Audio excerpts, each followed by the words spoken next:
Good morning and welcome to Mo Knows featuring me, Monica Mo Justice. Uh, I have to do some housekeeping, so give me a minute so I could deal with that.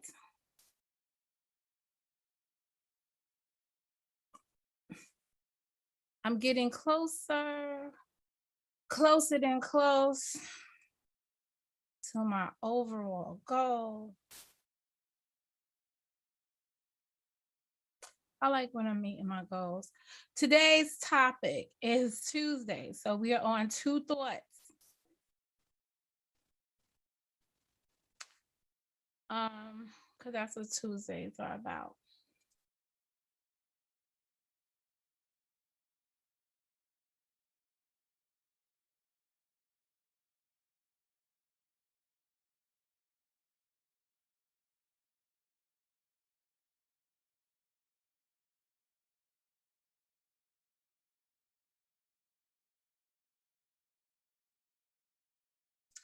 All right. To be quite honest, I'm still very upset about some copyright stuff. And I'm sorting through my anger and hostility. But I'm always one of those people that I can have to now watch what you could see on the screen. I'm one of those people that I could show you better than I could tell you. And that's the part of life that I'm at. So that's my phase on social responsibility right now. I have to deal with things in that light. Okay, so the trial of Kyle Rittenhouse is ongoing, and I've been glued to it, um, watching the developments of the case because let me give y'all some history. Carl Rittenhouse is a 17-year-old. Is he from? He's from another state who crossed over the border and came into uh, Kenosha, Wisconsin, to air quotes to protect the property of some of the businesses during the height of the protests. The protests out rang out because of a guy named. He is not even important anymore in this whole gimmick. Why everybody was out there. Blake, right? And as you will remember, Blake was shot in the back by police officers as he was entering his vehicle with a knife in his hand. Police officer walking behind him felt it was a threat and shot him several times in the back. I think it was like 7 times we heard. I don't know how many times he got shot in the back because we'll never know because the police officer was not charged with anything. And as a consequence of that shooting, the Mr. Blake is paralyzed from the waist down or from somewhere down, but he's paralyzed nevertheless. And I believe he is suing the police department. But every effort to have police officers arrested in the case have been fraught with it's not a case of excessive force. It was justifiable in the findings of the prosecutors there that they could not bring charges against the officer. No idea if they're looking into this as a civil rights violation on the federal level, but at the end of the day, no charges have been brought against the officer. So with that, before we get to no charges, community broke out in outrage over the shooting. And where we are now is that during the protest, outsiders to the community came in, and some people that we may refer to, or I'm beginning to formulate an overwhelming opinion that there are professional protesters out here. Because let's face it, if you went to protest, you would go in. I'm gonna take me for example, but I'm sure this would be you. Something egregious has happened, and you want to exercise your right to assemble, which is your right. And you decide to engage in a civil disobedience, a protest, and you hit the streets. What are you coming to the protest with? Maybe you will walk in with your signs. Your signs would convey how angry you are, because your messaging on your signage would state what the issue was at hand, your position on it. So you might come with some paper, some signs. You may come, depending on the time of the season, you may attend this protest with water bottle to keep you from getting dehydrated. You may be wearing some kind of pocketbook for women, a backpack for men that perhaps contains, I don't know, your wallet, I don't know, your regular personal stuff. If you're in one of those states that I guess people carry guns, I'm not in a state where we have open carry policies. And I'm trying to figure out, how will I feel if I visit a state that does have it? Anyway,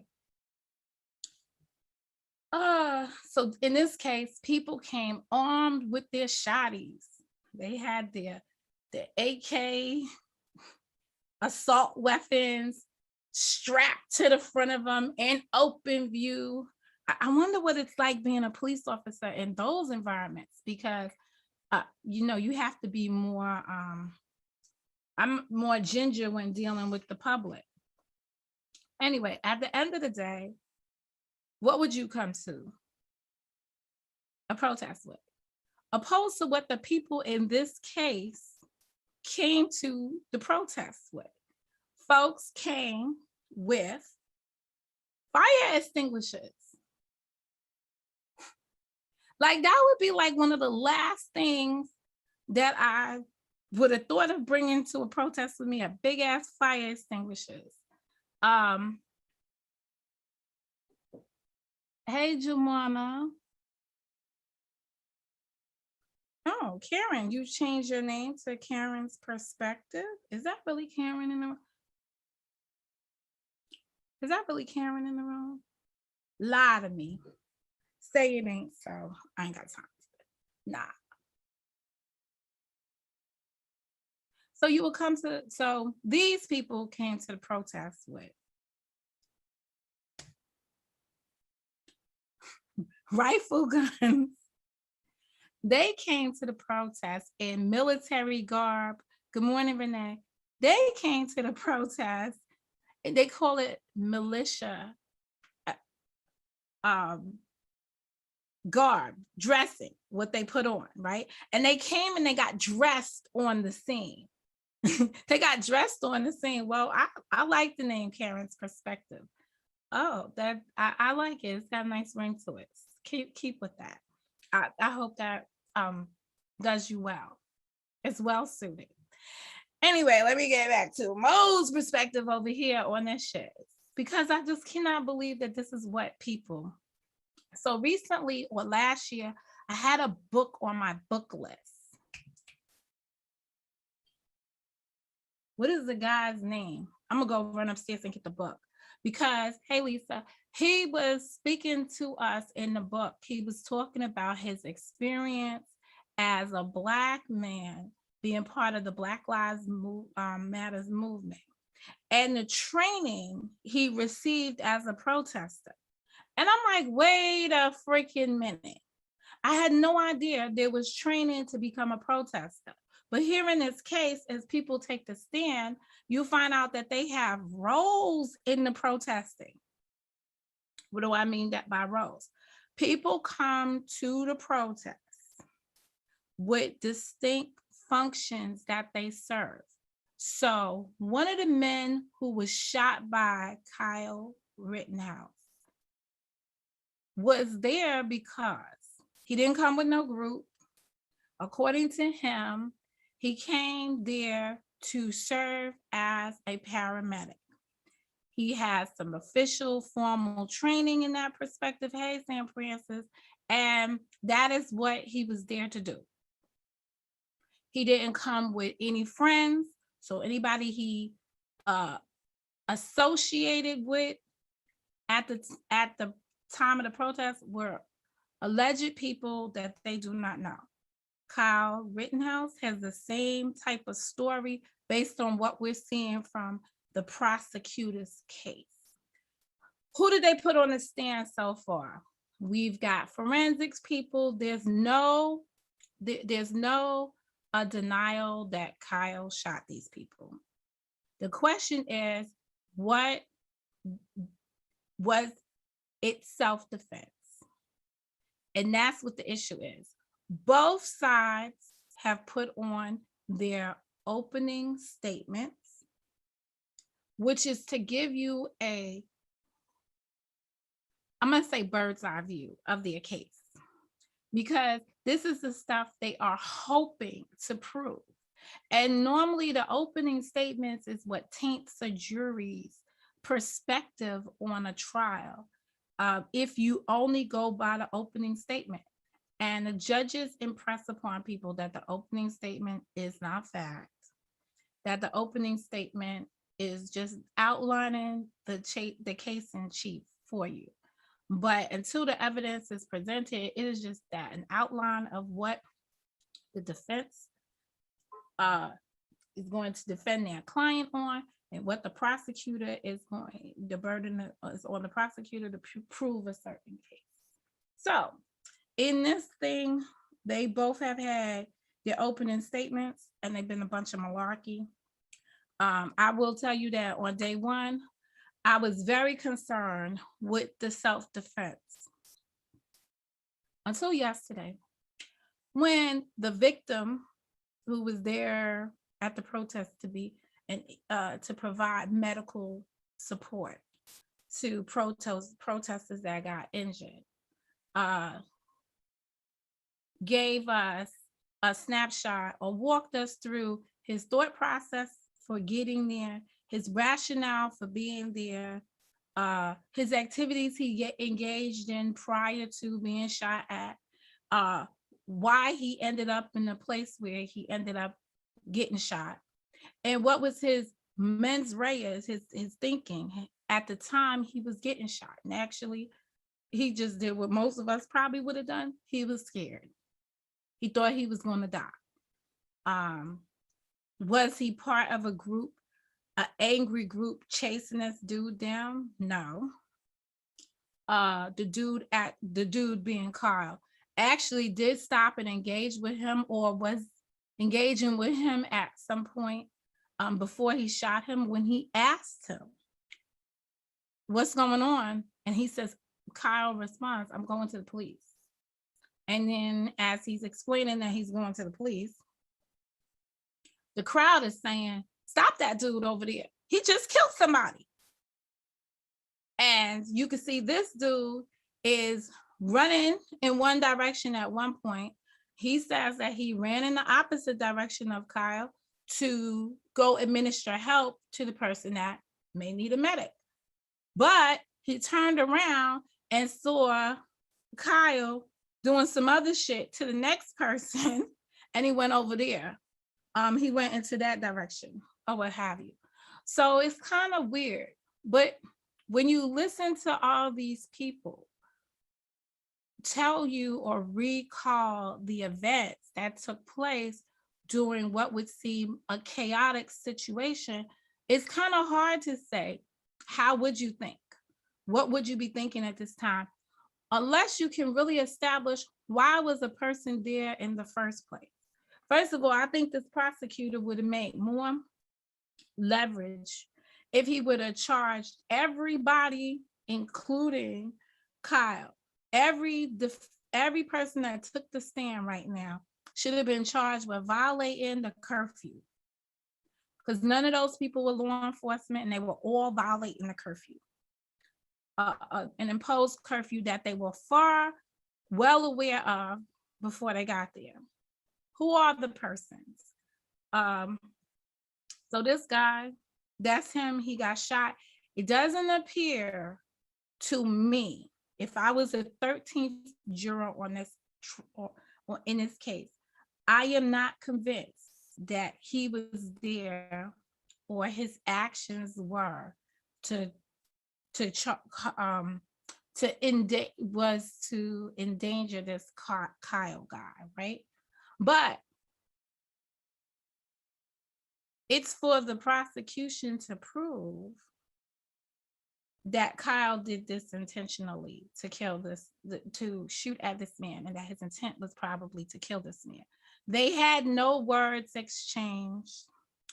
The guy that was on the stand, Huger, I think he's the Huber person. Where's my notes? Which book was I using when that first happened?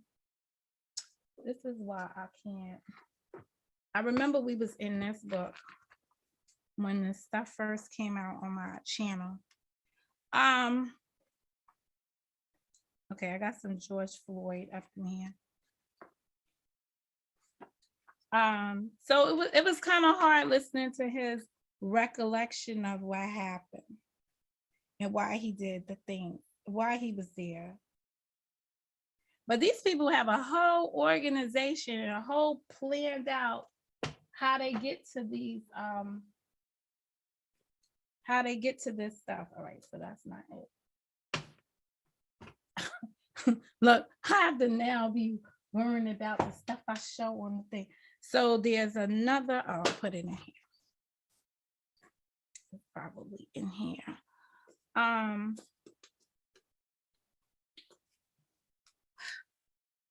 They called Kyle's friend who purchased him the gun. But this dude was really not his friend. He was actually like a big brother. He was actually his brother-in-law at some point while he was dating his sister. So that's why the guy had an interest in Kyle, and he had purchased him the gun. All right, here we are, Rittenhouse. He got 2 felony charges of homicide, attempted homicide, all right, and wounding Kreutz, Kreutz. So that's the person that was on the stand yesterday. Gross, Gross, Gross, Gross, I guess is what I had. All right, so Huber and Rosenbaum are dead.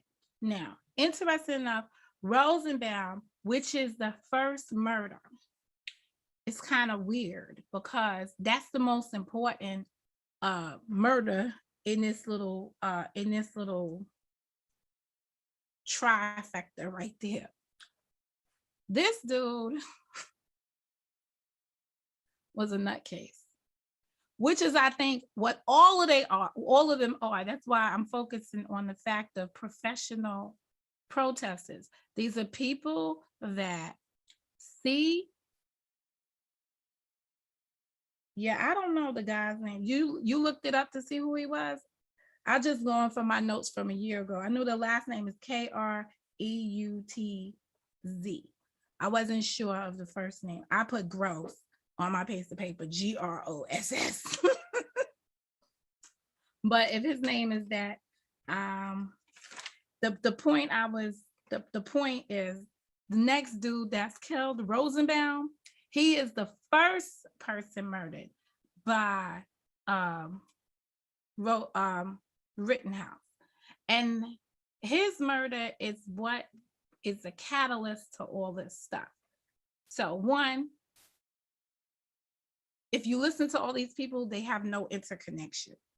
They just had one common theme, which brought them to that spot. But this dude had mental health issues, which I think now got before the jury, because the prosecutor opened the door when they had the girlfriend on the stand, and she said he took his meds for the day. So by sneaking in that he took his meds for the day, she was implying that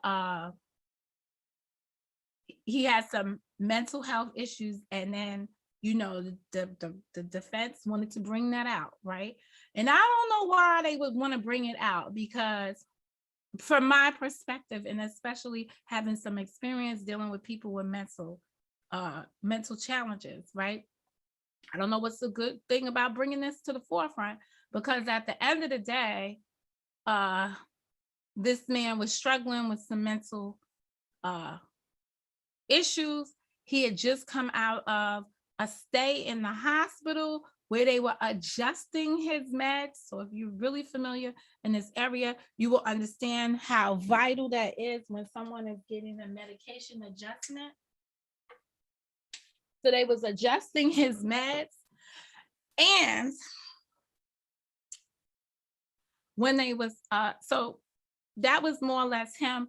And you could probably now, if you understood that he was on some kind of meds or whatever, probably could now relate to his erratic behavior, because everyone has described him as being antagonistic towards people, yelling at people, telling people, shoot me, kill me, whatever. So he got in front of this fool, and this fool must have shot him, killed him. So far, no video footage is close enough to the scene of what happened where you could hear their exchange. So you're going to have to go by whatever Rittenhouse said happened.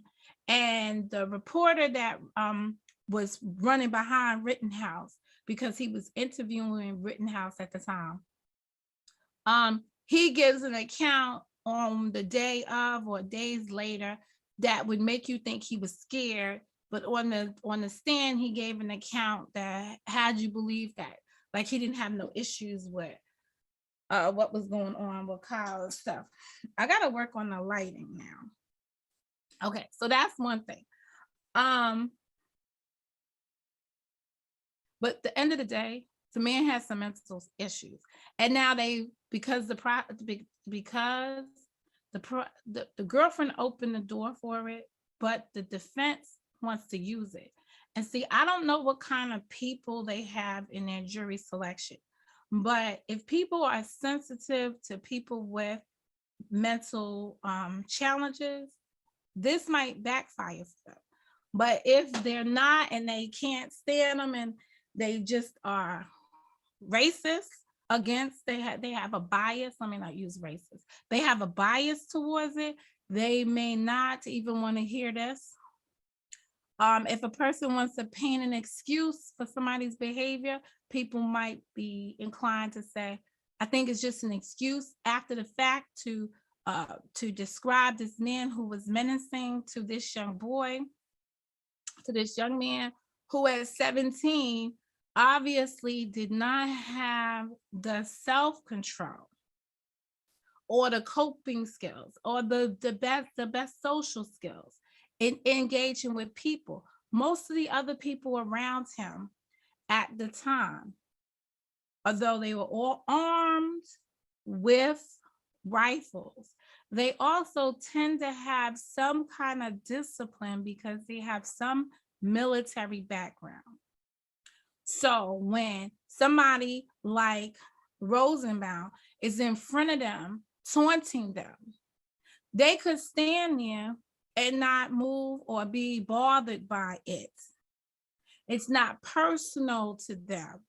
They just ignored him. That's their military training and understanding. Kyle didn't have that. He's just a lifeguard who got swept up in the momentum of this organization.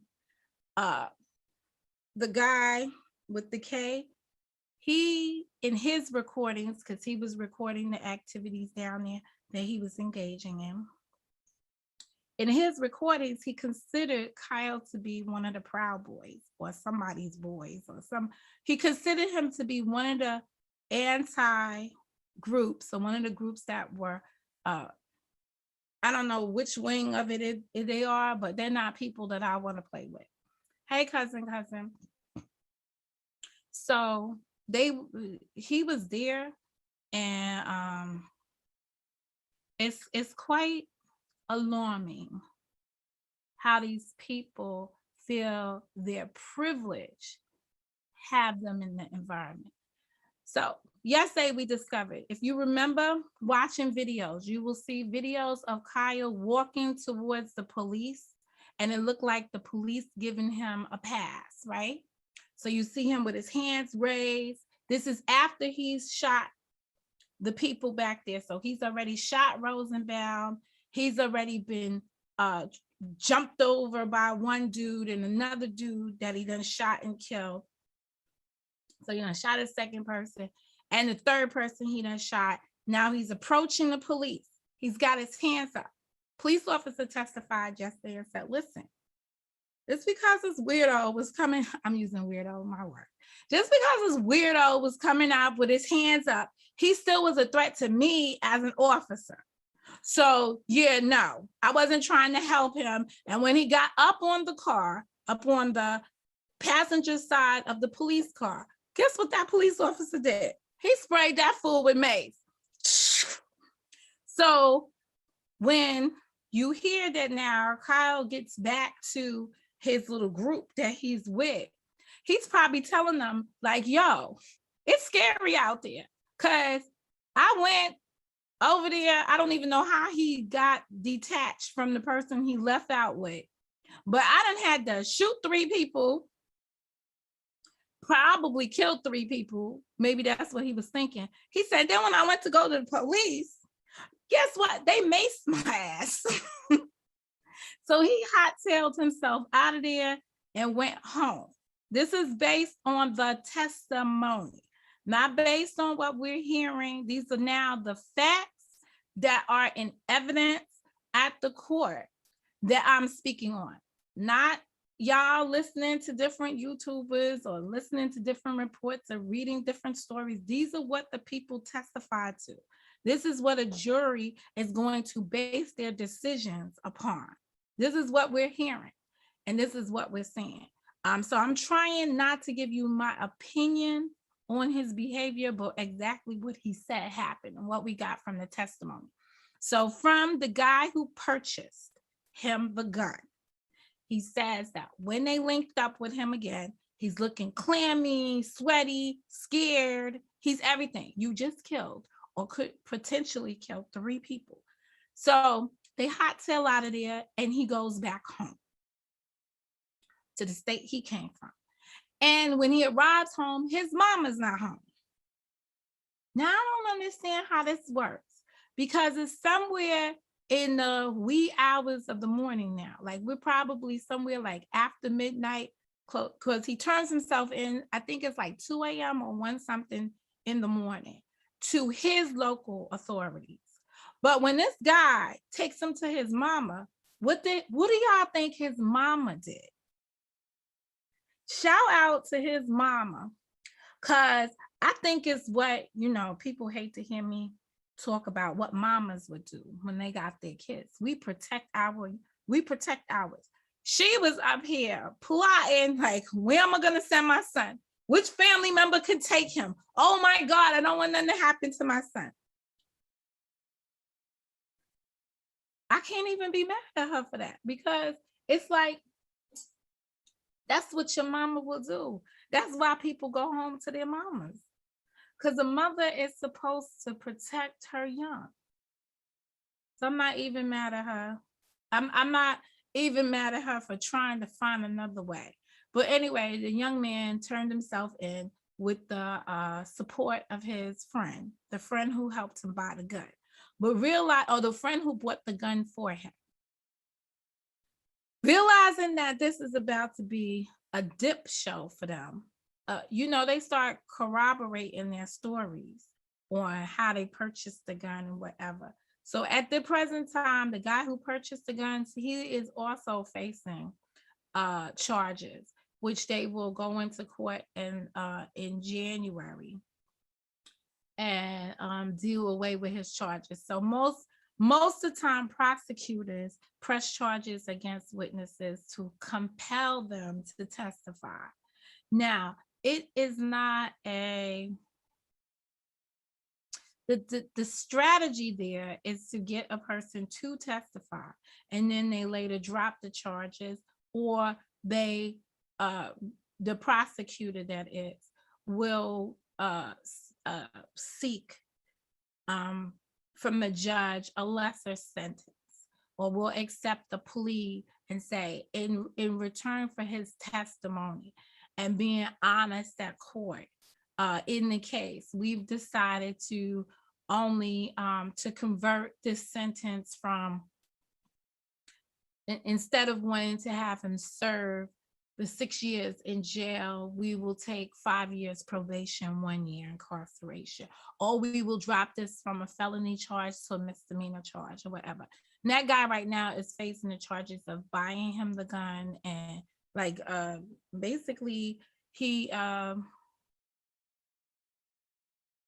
they should take his gun permit away too. He should never be able to have a gun again. But it doesn't even matter. Most of these people that had the guns, based on what they said and what I heard in their testimonies, is they don't even know how to use the guns. Personally, when it came time to use the gun, they didn't use the gun.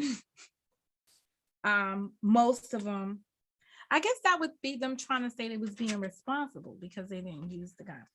And they had self-discipline and self-awareness. But there's more to come. That's where we are at, or at least that's where I'm at in watching Rittenhouse case. Professional protesters. That's what this boils down to. And the organizations that surround them. And this is not the first time we've seen these professional protesters come and embed themselves in an actual protest and make matters worse.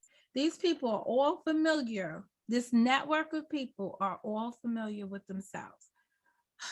I don't want to get off of a tangent and talk about it's similar to the network of people that are here on the social media, the network of people that fall within the algorithm that I'm in. These are the same type of principles. They're general principles. They're my general principles of how I look at the people and how they socialize with one another. So I won't be surprised if protests continues to erupt, that you will not find these professional protesters. The question that becomes from the question that an average person who has no professional protest experience, who just wants to go there in the heat of a moment and engage in and participate in a protest, be very careful of your surroundings, because there are these people that come with fire extinguishers, that come with the notion that you need to have medics in your grouping. Now, maybe it's just unheard of where I'm at in New York because we don't have an open gun policy like that. So we don't have to worrying about if people that have the guns have a right to have the guns, because nobody has the right to have a gun other than law enforcement on the street or someone that's in a law enforcement type capacity. You can't visit from another state and say, all right, over in this state, I have the opportunity to do this. So over in your state, I could do that. No, it don't work like that. You cannot bear arms over here. Which is an unfortunate thing, because maybe we need to bear arms over in New York because this stuff has gotten out of control, how you can protect yourself. But at the end of the day, what good is it, all these people having the power by having the gun, and not having the responsibility behind it in order to use it in the right way to effectively protect themselves or being able to take out the people. One last thing I want to say about the first, they call him, they don't want to call him a victim, but the first casualty of Carl's gun, right?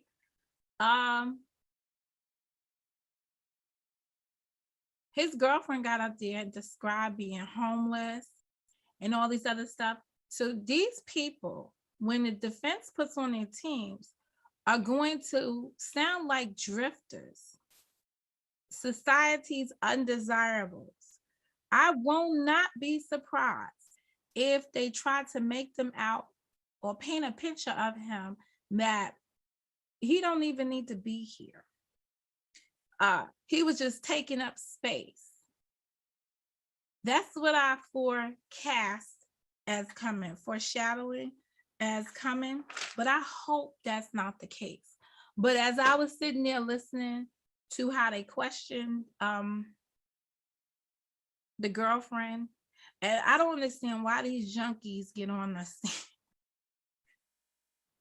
say junkies, but I don't know. It's just, this is like in the other case that I watched this year with the guy from South Carolina, and then you just had these really low frequency women get up there. Here we go again with some low frequency, low vibration type of women getting up there, if that's our language for describing people these days. I don't even really know. But just to see it, they're gonna unfortunately act like, guess what? His life didn't matter. And I think that that is a shame. Every life matters. And the people on that side of the pendulum who do not, are not respecters of other people's right to be here, seem to always marginalize the people that are here. Anyway, that's food for thought. This is Mo, and I've got to go.